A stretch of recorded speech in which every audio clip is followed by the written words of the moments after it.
Hey, thanks for joining me. We all love us some Joe Mad, right? X-Men. I mean, I don't. I mean, don't get me wrong, I like Joe Mad, but it wasn't until he got onto Battle Chasers that I started really paying attention to him. I know he was ramping up his popularity in a big way by the time he was on these X-Men books.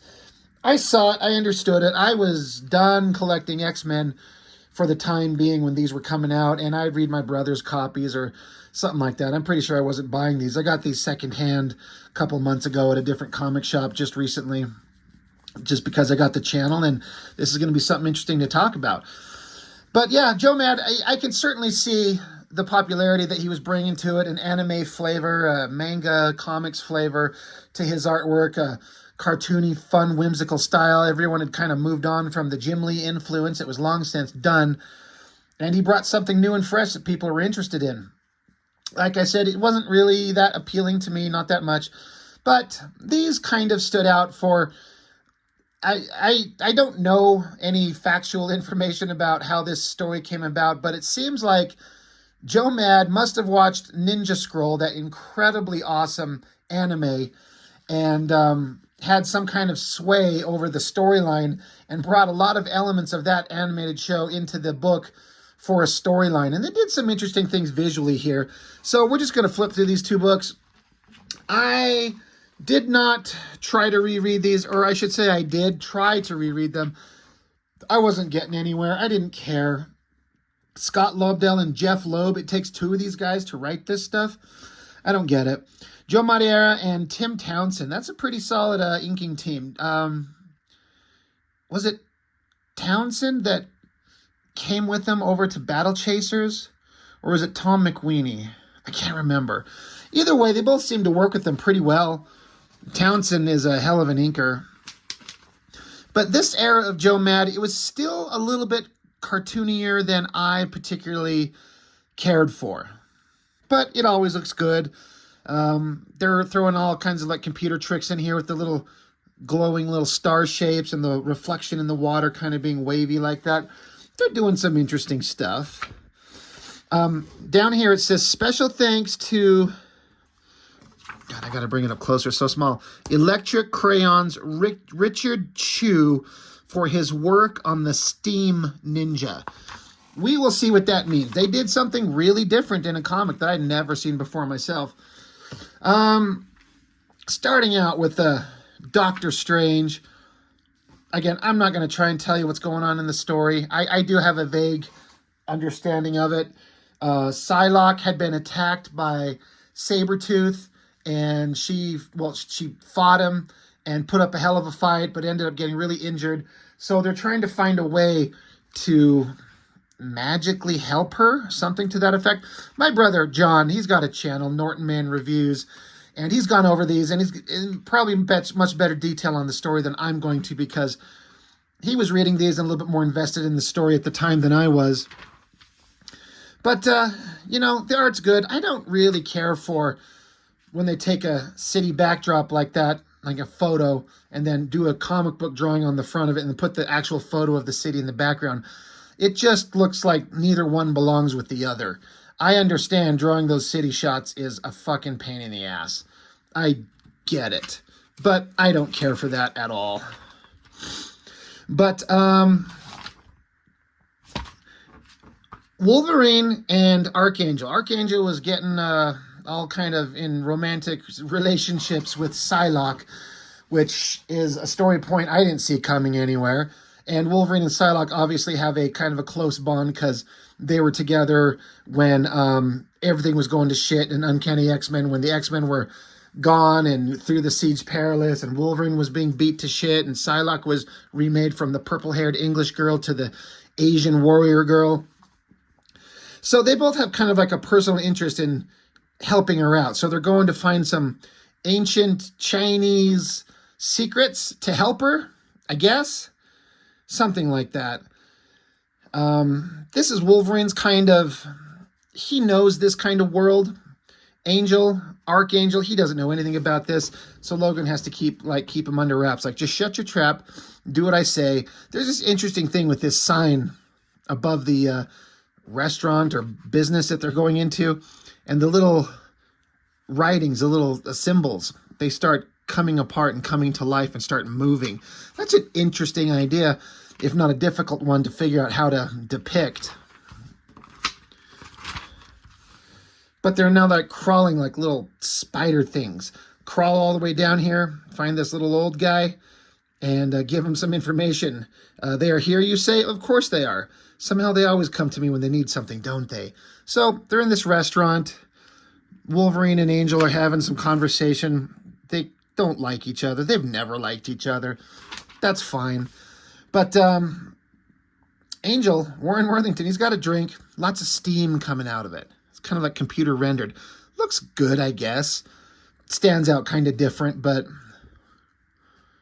it works. He's about to take a drink, but it's got kind of an interesting look here, and Wolverine spots it. He says, this city, like every other city in the world, is chock full of mystic forces. And then Wolverine smacks the drink out of Angel's hand. And Wolverine's like, you just have to know where to look for it. And then this was the interesting thing here. The steam from that cup becomes this steam ninja, which they were talking about in the beginning. I wonder if this is a Joe Mad design. I would guess so. But this, it's like they drew the regular art and then in the computers did some kind of computer art to make it look like this otherworldly, ghostly thing. Now this somehow works because it's supposed to be a ghost, or it's like a warrior ninja apparition spirit thing made of steam. So it should look very different. And I think this is actually a good use of the tools of the computer itself. It stands out as really interesting looking, especially that shot. So now it's jumping around. It's got some weapons going after Wolverine and Angel. So there's going to be a big fight. I believe, I'm trying to look here. Yeah, this is one of my least favorite eras of Wolverine. It is not the least favorite, but it's one of the least favorite, which is Bone Claws. I hate Wolverine with bone claws. It's one of the dumbest things they ever did. I can't stand it. It's stupid. I'll never like it. The only other version of Wolverine that's worse is when he like lost his nose and wore that mask over his face. And what does my brother call him? The fucking stupid Wolverine? That's what he is. But Steam Ninja, you know, slams into the ground, blows the ground apart, sending the shockwaves. I'll have to dive out of the way. Angel with his wings popping out. Archangel is a pretty formidable force, but if he can't fly, he's kind of useless. The ninja keeps coming after him. Angel shows up and like slices at him with his wings, but all it does is slice it up into multiple versions of the Steam Ninja. And again, that's pretty good. That's pretty neat. Angel keeps unloading his feather darts at it. Doesn't seem to be affecting it. These little steam ninjas just keep coming and keep multiplying. It's pretty cool. I do remember reading this, and even though I wasn't super into Joe Mad's art at the time, this was something that was interesting. And then I guess that there's this old lady sitting across the table.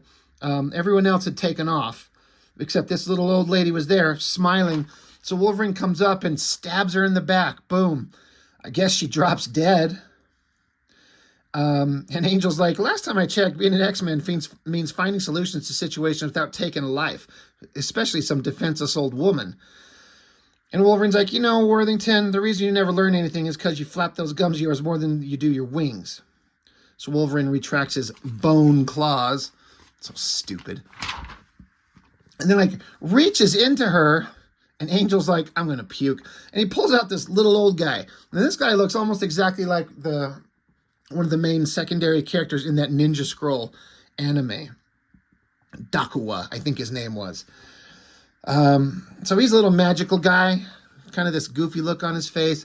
He's like, I got answers to your problem. We can solve this situation if we work together. So, again, I still look at this wondering if I'd have a different opinion of Joe Mad's artwork now, way in the future, long after seeing it. And sometimes I have different opinions about it where I like stuff better than I did when I was younger.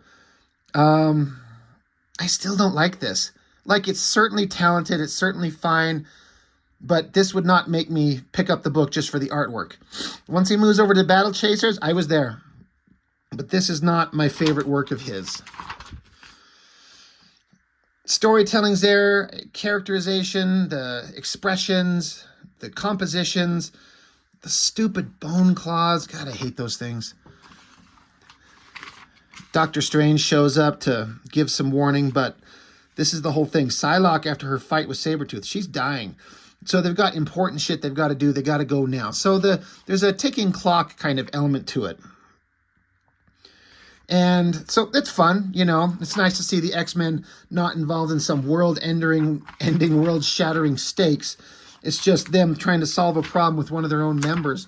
So that's that issue there. That is 329, so issue 330. Now you got Angel and Wolverine in like traditional, samurai clothes. I don't know what the term's for it, the sword.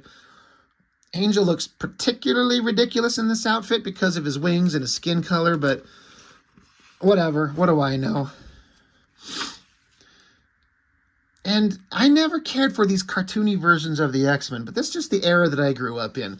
I grew up reading reprints of classic X-Men with John Byrne, and then I read comics where the rise of Jim Lee and Whilce Portacio. That type of artwork is what really was interesting to me, and this cartoony stuff, it's fine. This shadowed panel, really well done. That looks really slick. Let me double check the creative team. Is it even listed on this page? Nope, not there. It'll be in here somewhere, just in case it's still Tim Townsend on the inks.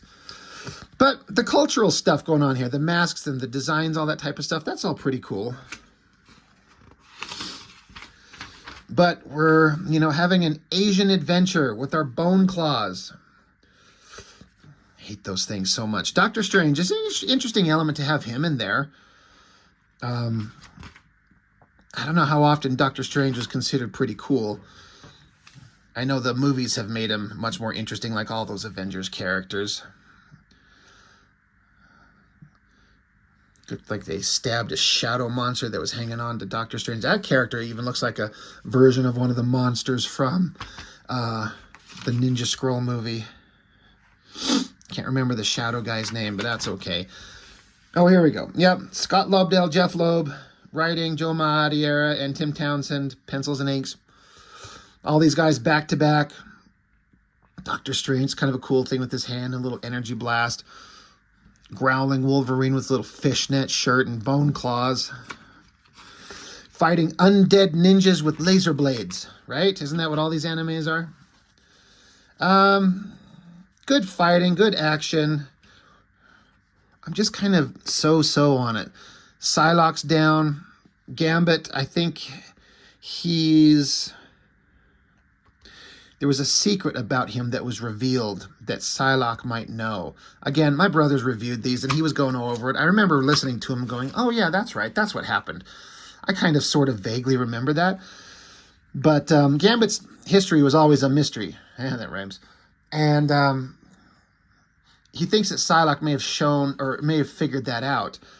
But if she wakes up, she could rat him out. So there's a little part of him that's like, maybe it's better if she doesn't wake up. So we're wondering, is he going to do something to her while she's out?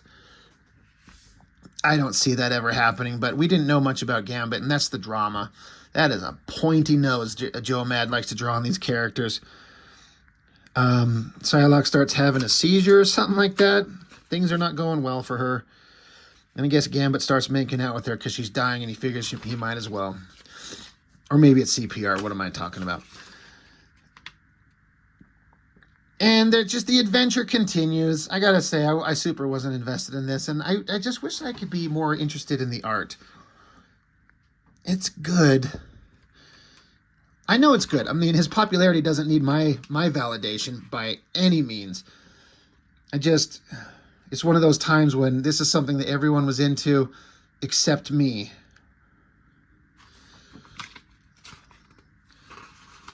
Tar, the protector of the Crimson Dawn. Okay. Whatever. Just, they keep talking. They keep trying to find the solutions to the problem that they're trying to get. Meanwhile, Beast is giving the old shock paddles to Psylocke, and Professor X is showing up with some kind of terrible needle gun. What the hell? And Gambit's like, part of me hopes you succeed, and the other part of me, he's like, there's a little part of him that hopes that she dies. That's fucked up, Gambit. You say, my name's Remy, remember it. Yeah, we might need to forget it, buddy. That's a pretty good shot of Wolverine looking violent and slashing down at these little, like, bug-looking glowing things. Psylocke's body is about to die, so they've got to do something. They reach into Archangel's soul. Is that what's going on here? Reaching into his body to grab his essence, to pull out a little glowing, like, Golden Globe statue out of his chest and use that power to toss it into this giant thing and give her magical energy. It'll keep her alive. That's a good drawing. I like the angle, the lighting, her hair arced back as she's convulsing from the energy from whatever the fuck it is they did over here. These panels, this whole page, this heavy lighting and the coloring, that's working really well for me. That's really solid. I like that. It has earned my respect, as if anyone gives a fuck. That's a great drawing by Steve Lytle. Man, that's fantastic. I'm a big fan of his later in my life now. But they did something for her. They saved her. But she's changed forever. And the battle for the very soul of the X-Men known as Psylocke has only just begun. Of course it has. So, I know, if you really, really love these books, you're probably like, God damn, Rob, you suck. And you're right, I do. I suck a lot. But wasn't my favorite thing. But I know a lot of people like it. And so I like to show these things because the popularity is undeniable, even if some of us weren't super into it. But Joe Madureira, he needs no introduction. He needs no validation from me. He's a pretty successful badass. I wish he drew more comics, goddammit. Get his head out of the video game world and draw comics, but that'll never happen. We'll get a couple things from him over the few years, but that's it. That's what we're all going to lucky to have. So that's it. I don't know. I got nothing else to say. Joe Madureira went Ninja Scroll, and for that alone, it was kind of interesting to check out. So that's all I've got. Thanks for watching. I really appreciate it. I'll see you next time.